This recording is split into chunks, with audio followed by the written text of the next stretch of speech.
$1.92 million has been secured for agricultural inputs. This funding is provided by the World Bank under its Food System Resilience Program.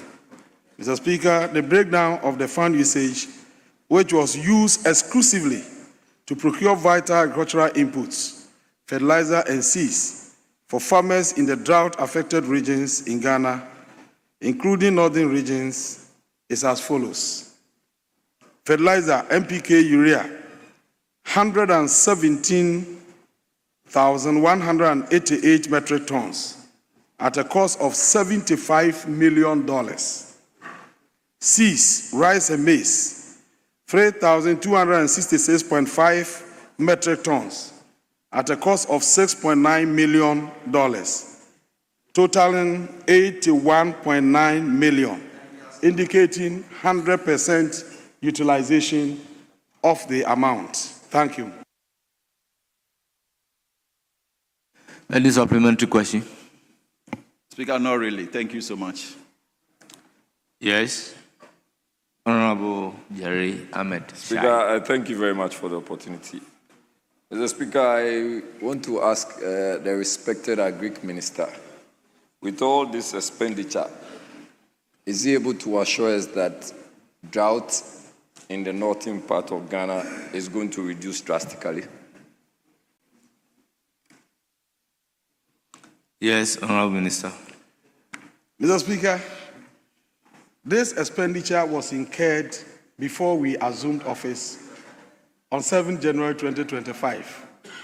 It was part of the drought mitigating measures implemented by the previous government. This money was used principally to procure fertilizers and seed. And certainly, you cannot use fertilizer and seed to reduce drought. But if we are asking about specific interventions we are putting in place today to reduce drought in the north, the impact of drought, then I will tell you that we are doing a lot of irrigation infrastructure. We are providing solar-powered boreholes to ensure all year-round production in the northern enclave. And then we are also constructing new dams and rehabilitating existing ones. Thank you, Mr. Speaker. Honourable members, we then move to question number 273, standing in the name of Richard Kuri, Member of Parliament for Nandom. You have the floor.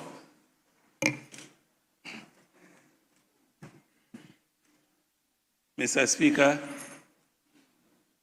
I rise to ask the Minister for Food and Agriculture when the Farmers Services Center at Nandom constituency will be established and made operational.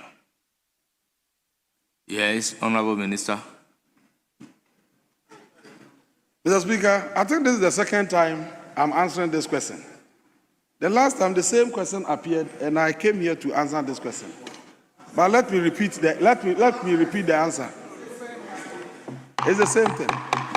Mr. Speaker, efforts are underway for the establishment of farmer service centers in all agricultural districts in the country to offer unimpeded access to mechanization, quality seeds, fertilizers, extension service delivery, among others, to our valuable farmers in all the districts.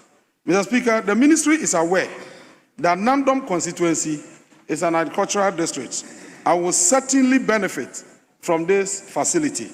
Mr. Speaker, in line with the above, I wish to assure this August House that the Nandom constituency will have its fair share of the facility as soon as the procurement processes are completed. Thank you very much. Any supplementary? Mr. Speaker, I have a supplementary question. I want to ask the Minister whether the Nandom district will be among the first 50 districts to benefit. Yes, Honorable Minister. Mr. Speaker, the first 50 districts have been selected already. Documentations on the land for the facility have been concluded. We are done with that. We are now putting together the second list. And I will check. If NANDOM is not in the first list, certainly they will be in the second list. All right, members, this is a constituency-specific question. Let's move to question number 342. Standing in the name of Honorable Ida Ajoa Asiedu, Yes. Member of Parliament for Ayenswano. Honorable Member, you have the floor. Thank you, Mr. Speaker, for the opportunity given me to ask the Minister for Food and Agriculture what training or capacity building programs are available for farmers to improve their skills and knowledge on modern farming practices. Thank you. Yes, Honorable Minister. Thank you very much, Mr. Speaker.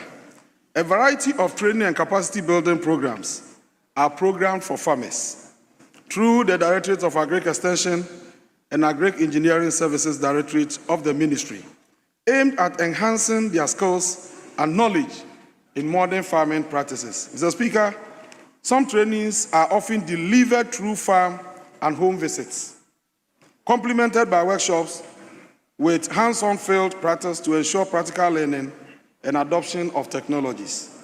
Mr. Speaker, the Director of Agric Extension of the Ministry has outlined the following trainings, some of which are ongoing. Preparation and utilization of compost and biochar for soil health improvement. Use of blended fertilizer for tomato cultivation to increase productivity. Construction of improved poultry and livestock housing structures for enhanced productivity. Formulation of nutritious feed for poultry and small ruminants. Inoculation of soybean seeds and rhizobium to boost nitrogen fixation and improve yields. Soil conservation practices, minimum tillage, cover cropping, intercropping, mulching, crop rotation, etc., etc. Safe use of agrochemicals, correct fertilizer application methods and rates, preparation of multi-nutritional feed block for small ruminants, compost making and application, nursery layout and seedling transplanting, pest control demonstration, harvesting, sorting and grading, post-harvest handling to reduce spoilage, compost preparation and organic fertilizer use, pest and disease scouting using sticky traps, safe use of agrochemicals and personal protective equipment, integrated pest management. Thank you very much. Any supplementary? Mr. Speaker, thank you so much. I'm grateful to the Minister for answering my questions. Thank you. Most grateful. All members, let's move to question number 425. Standing in the name of Honorable Richmond Adam Kofi Potosu, Member of Parliament for Ho Central.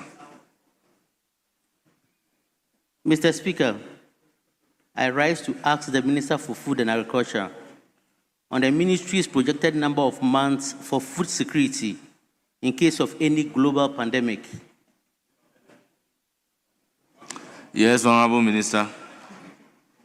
Mr. Speaker, in general terms, a pandemic is an epidemic of an infectious disease that has a sudden increase in cases and spreads across a large region, for instance, multiple continents or worldwide, affecting a substantial portion of the human population. Mr. Speaker, food security is multidimensional: availability, access, utilization, and stability. Any projection of months of food security depends heavily on baseline stocks, supply chains, trade, and response capacity. Also, to specifically estimate a plausible month for food security in case of global pandemic depends on figures of Ghana's agricultural production, import dependency, reserve stocks, and pandemic risk factors. Mr. Speaker, based on international standard for strategic grain reserves of governments ensuring availability of food stock for 3 to 6 months, sometimes up to 12 months. Mr. Speaker, the government of Ghana has resourced the National Food Buffer Stock Company to procure the excess grains for storage as a natural strategy to address any food shortage and also ensure revenue for farmers. Mr. Speaker, I also wish to state that the government of Ghana has further pledged or made a commitment in a 2026 budget for same activity for NAFCO this year. Thank you. Honourable member, any supplementary question?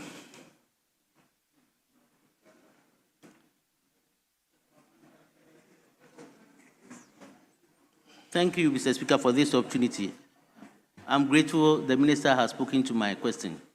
Thank you. We then move to question number 464. Standing in the name of Honorable Akwesi Jemfi Onyina Achampong, Kwabre East. Yes, Honorable Jerry Ahmed. Speaker, thank you very much. Speaker, with due deference to you, if I'm permitted to, I have this authority to ask the question. Once you have this authority, yes. Go ahead. Mr. Speaker, respectfully, I rise to ask the Minister, Food and Agriculture, the plans of the ministry to ensure sustainable prices for actors in the cocoa value chain, including farmers, licensed buying companies, and transporters. Thank you, Mr. Speaker. Yes, Honorable Minister. Mr. Speaker,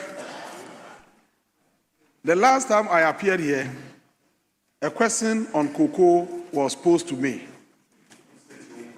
And I clearly indicated the position of this House on that matter.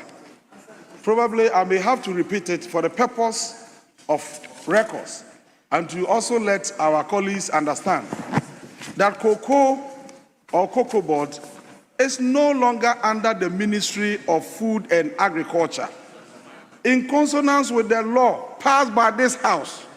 So I cannot understand why Parliament will ask me to come here and respond to a question relating to an agency not under my ministry. At least Parliament must be fair to me. Thank you very much. Do you have a supplementary question to this? Speaker, we are grateful, and we are grateful to the Honourable Minister. Speaker, save that I think the Minister, respectfully, is also not being fair to you and some of us. Speaker, to the extent that admission of questions is the total prerogative of the Speaker. And therefore, even if there are some identification of problems with the question, Speaker, respectfully, I think that is within the remit of the Speaker. So, Honourable Minister, it is not totally us. We are all part of the process. Thank you. Honorable Jerry Ahmed, sometimes if you ask members to redirect the questions, they have a problem with you. We pass the law. Which member of parliament is not aware of the law that we pass? That cocoa board is no longer under Ministry of Agric.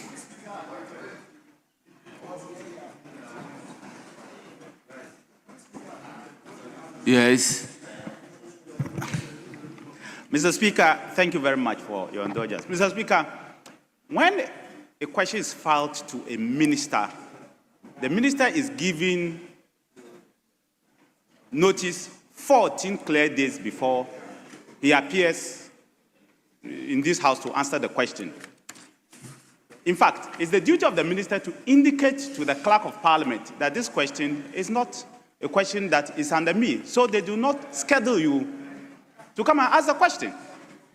So if they have scheduled you, there are two things. Either you did not inform the Clerk of Parliament, that's why they have called you here, or that you were willing to come and answer the question, that's why they have called you here.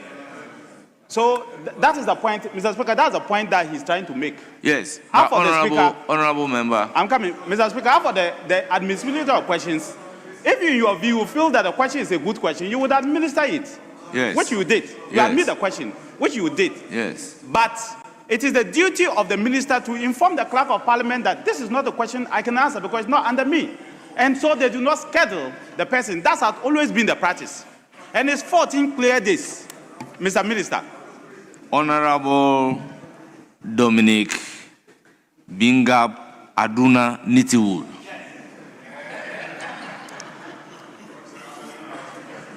You see, the answer to the question appears at page 11 of the order paper. So having looked at the answer, you can do the honorable thing by withdrawing the question. But if you are not convinced by the answer, then you can proceed to ask the question.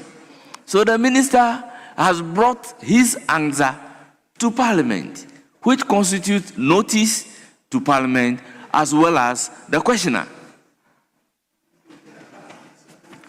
Honorable Minister, that being the last question for you today,